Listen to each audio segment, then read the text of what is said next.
Okay, good morning everybody. Welcome to another round of coffee and questions. This is part 3 on the Piston Man and how we're going to wrap it up, the project, and we'll talk about, some of the do's and don'ts and the mistakes that I made along the way. I have it in a vise right now. I'm going to pan in, and what I'm going to do is I'm going to create 3 rings around that Gatling gun. I looked at some pictures of what other people did.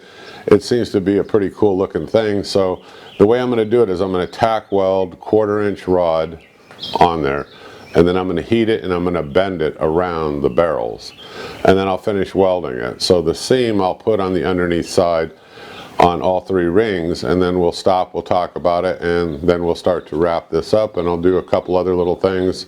We'll have some fun. Stay tuned. Here we go. Okay, so here's our guy. He's all done.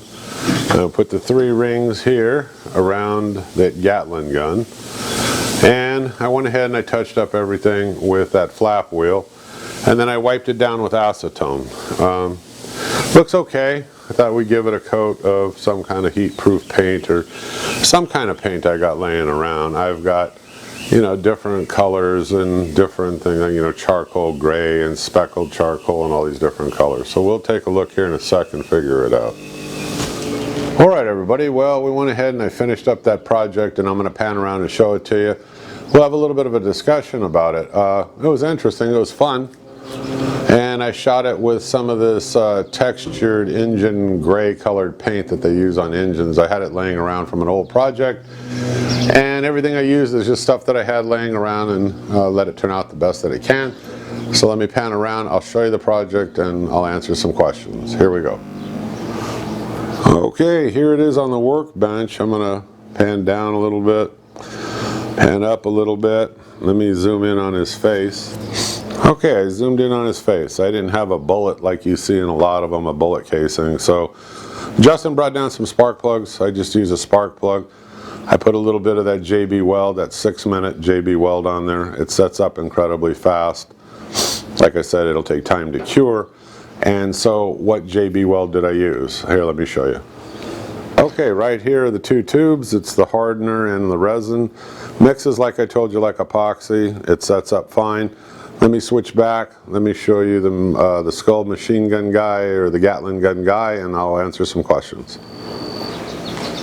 Okay, so I panned back, and you can see here I put the spark plug in his mouth, like I said. I painted it that textured engine gray color. I just didn't like the steel. I mean, little spots of rust here, little debris here, and all of that, so I painted the whole thing. And you can see where I put the ropes around all 3 areas. And what am I going to do with it? Well, I don't know. It was a fun project. I wish I had some more pistons. I'd really like to try out those burrs and do some more carving.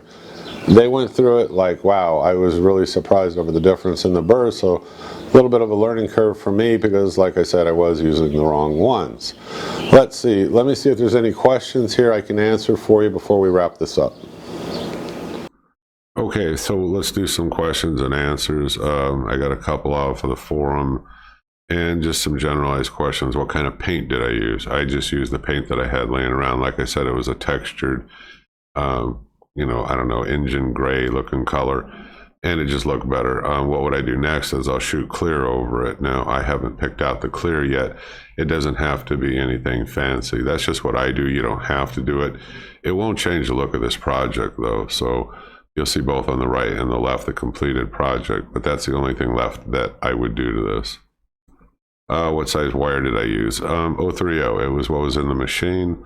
You could have used 025. You could have used pretty much anything else for these kind of projects, but it was fine for 030, and it worked, and I didn't have any problems with it. Anything I would do differently in designing the project next time? It'd be nice, look, I mean, you take what you get. They were free. Justin brought the pistons down to me, but if I had bigger pistons with a bigger surface area to work, you could probably do a lot more elaborate carving. With the skulls, you could probably, add teeth and stuff like that. Just sketch everything out like I did with a Sharpie, or I use a dry erase board marker at first, because I could just wipe it off with a cloth. Then once I pretty much had what I wanted, I went over it with a Sharpie. That way it doesn't smudge off, and then you can go out and start drilling your holes and doing your carving. That would probably be the way I would approach it next time. In regard to the hat, how did I cut it out? I started off using a jigsaw, and I had it like on a sawhorse, you know, this piece of sheet metal was jumping all over the place and whatever. So I just rough cut it real quick. Then I used a 4.5-inch angle grinder, and I held it in the vise, and then I just cut off the rest of the bulk. Once that's off, that sheet metal in your vise with a 4.5-inch angle grinder with that flap disc on there, like 60 grit or 80 grit or whatever you got, it takes that steel down right away. And that's okay, because I like leaving a little extra on there, because then I'm able to shape whatever it is that I'm doing. In this case, the hat, I'm able to shape it much easier, and I have much more control over using those flap wheels. And answer your question, no, I would not use a grinding disc to do like the sheet metal hat thing that we're talking about.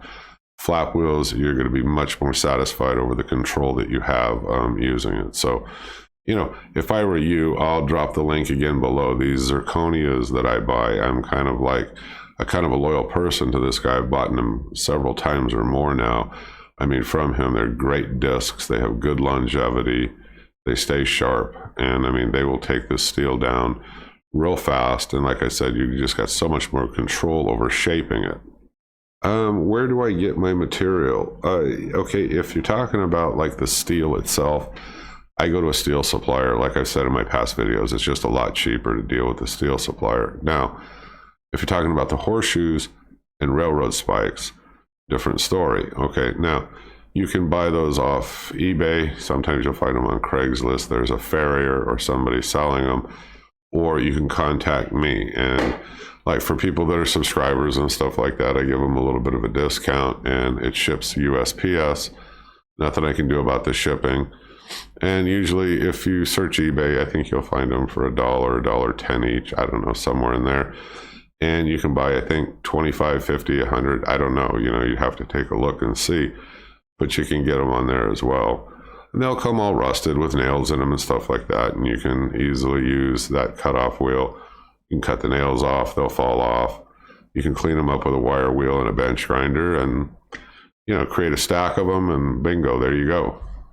How do you contact me? I'll put the email up here in just a little bit, and I'll let it stay on the screen, and you can write it down, or just drop a comment, and, you know, I'll give you an email address, and you can write me. And the way I do it, I send you an invoice off of PayPal.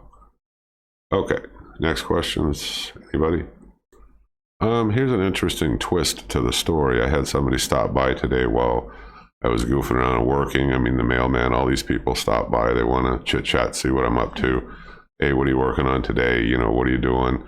And stuff like that. Anyway, I had a guy stop by. He really wanted one of those hot dog, you know, cooker, poker things that I make. And I had a couple laying in the shop, and I hadn't sold them yet. And he didn't have the money, and he goes, I'll trade you. I go, well, trade me for what? And he goes, I got a fairly new Yamaha stereo, and I'm going to take you back out to the shop just a sec. I'm going to show it to you. And I thought, he wanted it that bad, what the heck? So I went ahead and I traded him. And you'll see the receiver, and I'll make some comments on it. So let me switch over. Let's go out into the shop. I don't see any more questions. I think I've pretty much covered everything. If anybody knows a good variable speed die grinder or something like that that they've had experience with, let me know in the comments below. I only have that Cobalt, and there's just like almost like one speed to that thing. Trying to control the speed is really difficult, you know, with those aluminum burrs. Anyway, let's head out to the shop. See you in a sec. I'll show you a couple of items I got. When I was at work, a friend of mine working there said he was selling off some of his dad's tools. I said, hey, what do you have? He goes, I got a bench grinder. I said, what kind? He kind of described it. He goes, look, I only want like 10 bucks for it. And he goes, it hasn't been used that much. It's been sitting in a crate. I go, let me take a look at it. Anyway, I ended up buying it for the 10 bucks. Let me show it to you real quick. Okay, this is it right here. It is made by Benchtop. So, what's wrong with it? Well, nothing.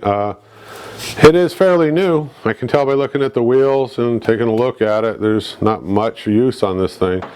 The cord was damaged, fixed it. He wrapped it with some electrical tape. I undid it, played around with it, and then rewrapped it.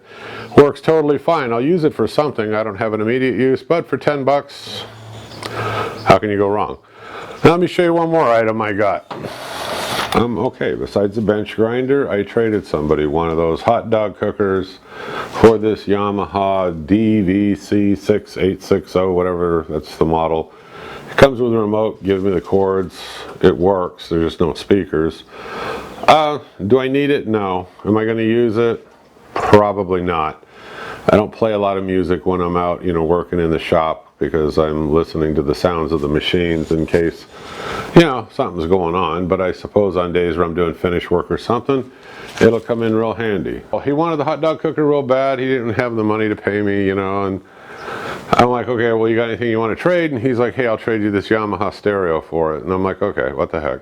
He wanted it that bad. Like I said, I don't know what I'm going to do with it, but you can always barter. That's my point. And, you know, I can't beat that bench grinder. Let's take another shot at it. Hold on. Okay, so let me pan up. I moved it back around, and you can see that's that little 6-inch, you know, tabletop grinder made by Benchtop. Still in good condition, like I said. 10 bucks for it. I probably got $2 or $3, you know, in the horseshoes and you know, stuff like that to make the hot dog cooker. Maybe 4 bucks, I don't know. And I traded him, you know, like I said, for the stereo. So my point is, if somebody doesn't have the money and you're not selling the stuff, always offer to trade. They've got stuff that they don't want. Maybe you do, right? Okay, that's it for the bargain of the day. I'm the Home Handyman. I hope you click subscribe. I hope you keep following me. Give me a thumbs up. Drop a comment below. If you know, if you trade and barter, let me know what you've done. All right, folks, I'll see you on the next video. Have a great day. Bye-bye.